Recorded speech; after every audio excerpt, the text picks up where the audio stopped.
a lot of South Africans, we say this almost every single week. A lot of South Africans, their favorite destination in the world is Thailand. They go there for the beaches and they go there for the bit of party. And obviously, because the rand is really strong compared to the baht, it's a relatively expensive kind of holiday. But people do tend to do the same kind of thing. So we thought, well, if people are going to go to Thailand, let's maybe talk about some of the things that you don't normally do. Maybe you've been once or twice and you're beginning to think, well, there's got to be something more. Well, this is it. So we've got John Ridler in from Thompsons, and he's going to be talking to us about destinations and places in Thailand that are off the beaten track. Welcome to the studio, John. Oh, nice to be here. Right, okay. We're talking strange places. Let's start with the basic essentials. Where must people go apart from Phuket? Well, there's so much else to do other than Phuket. And Right. in fact, I like the really small destinations, and the ones I'd like to just mention here are the ones that are really close to Bangkok. And people don't often think that you can drive to a Right. beach resort, but Bangkok's only 100 kilometers from the coast. And there's Pattaya, which had a bit of a bad reputation up until about 10 years ago. Right. And I think it's sort of had the reputation of being the sex capital of That's Thailand. right. And that's all changed. It's been cleaned up enormously. Okay. It's completely turned around, and it, in fact, is a really super even family destination now. And that's 100 k's down from Bangkok. So it makes it a perfect combination to spend a few days in Bangkok doing the usual things, the royal palaces and so on, shopping, cruises Right. on the river, and then just get a car to take you down. There's buses that do it. You can go by train, but the main thing is just to get a chauffeur-driven car, take you down. It's not expensive. Beyond Pattaya, which one of my favorite destinations, is Koh Chang, and that's about a 2-hour drive, but well worth it. Very, very rural area. There's not that sort of sense of those big parties at night, and people are not harassing you to buy stuff, and there's certainly nobody on the beaches trying to either braid your hair or give you a quick massage or whatever. And that's the thing about Thailand. I noticed there is certainly, as soon as you move away from the main tourist, people just become so much friendlier. It becomes more relaxed, much nicer, which is maybe a reason just alone to do it. Yeah, and people stop and chat to you, ask you where you're from, which you don't tend to find in the big No, resorts. not at They all, just want yeah. to make a sale and move on. So this is really what I would call idyllic Thailand. It makes such a difference to go there. The other one, of course, is a little bit further again. I think it's also about 150 k's, also a 3-hour drive, is Hua Hin. Now, Hua Hin isn't well known, but in fact, it is the destination, the resort where the royal family live almost wow. throughout the year. And it is their favorite place to be, to have holidays as well. So the whole royal family, converge on the king and on his birthday and so on. That's where they celebrate. And it is really a superb destination. And I'm not whitewashing anything here. They still have their night markets. Yes, there's a bit of Right. music. There are dance clubs and so on, but not nearly on that scale that you have in Phuket, where you feel almost bewildered by the Right. goings on. So these are really, really superb destinations. Then, of course, also up on the west coast, this would involve a flight. Then would be to go to either to Khao Lak. Comes to mind. One of the areas that was worst hit by the tsunami 10 years ago. Right.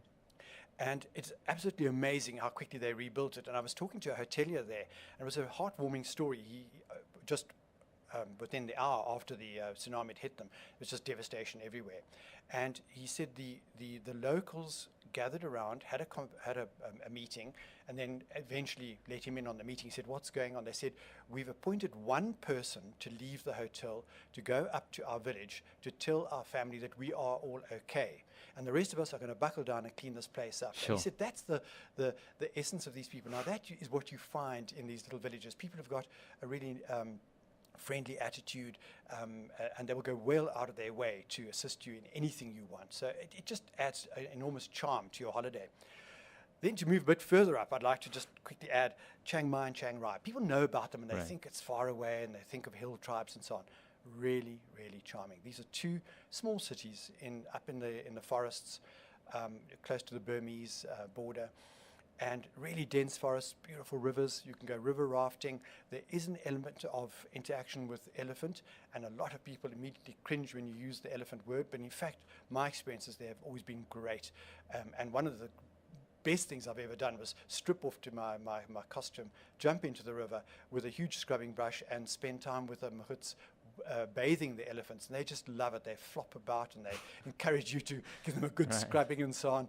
And it was actually a very, very spiritual and enjoyed it enormously.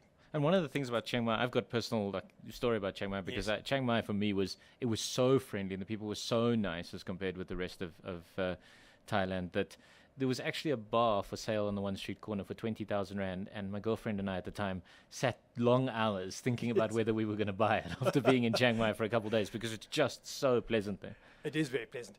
And there again, they have these famous night markets, but they're not nearly, the crowd don't harass you like they do in, let's say, Bangkok. So you can go through the market, and it actually becomes an evening out. You don't just go, I enter those markets with not a jot of an idea of wanting to buy anything, but you buy the odd thing here and there, and then you sit down and have a drink somewhere, move on, have a meal somewhere else, back to the shopping thing, and actually just interacting with the shopkeepers, and very often they'll say, "Oh, I know what you want. My cousin's got it," and then take you on a trek down to another shop somewhere else. And yes, there is his cousin, and they do have it. So it's just a lovely experience being out. The other thing, of course, that I enjoyed enormously up in Chiang Mai was going to a cooking school. And this is really properly done, well organized, not expensive, and what they do there is really take you through the full scale of what it involves to make a typical Thai meal. So what they would do is take you to the market, explain to you what the vegetables are, because a lot of them really do look different from anything we have back here, the fruit as well. Do a bit of shopping, take it back to the school, and then start preparing it. And it becomes a huge fun and entertaining thing. And of course, it's quite simple. There's no real tricks into what they do. Just use different ingredients. And then, of course, at the end of the course, sit down, a couple of bottles of wine get produced, and have a really good party afterwards. So, these are all things that just make it so much more, the human interaction, so much more interesting. And also interesting about northern Thailand, particularly Chiang Mai, that sort of area, is the food there is actually quite different to in the south, which is nice. You get an opportunity to eat and experience two different cultures in a way. Absolutely. And in fact, talking about food being different, one of the most interesting things I've ever done, and this goes for Bangkok, Phuket, Chiang Mai, wherever I go, I make a point of eating on the streets, because it's usually ladies selling the food, and they are thrilled to tell you what it is. Often you don't understand the English, but you work it out eventually.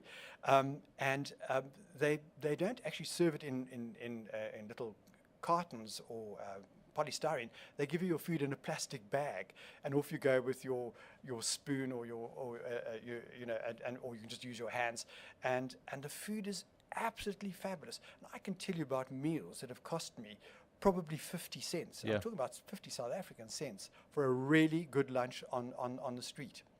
So I think South Africans tend to have a bit of a fear of buying food on street corners, and I'm not saying it's safe in every country in the world, but I would be a little careful, see if they've got ice on under their fish, for instance, which they always do, have crushed ice, keeping everything cold. And chances are you're going to have a really good meal. Yeah, just make sure it's not like you would here. Like it's something you wouldn't eat somewhere that's dirty. Absolutely. Just make sure you don't eat there that's dirty. Yes. And, and the beer is absolutely perfectly balanced to the food. So gallons of beer gets consumed when you're there, and it's not very high in alcohol either. So in fact, it's refreshing, and you can have quite a few of those.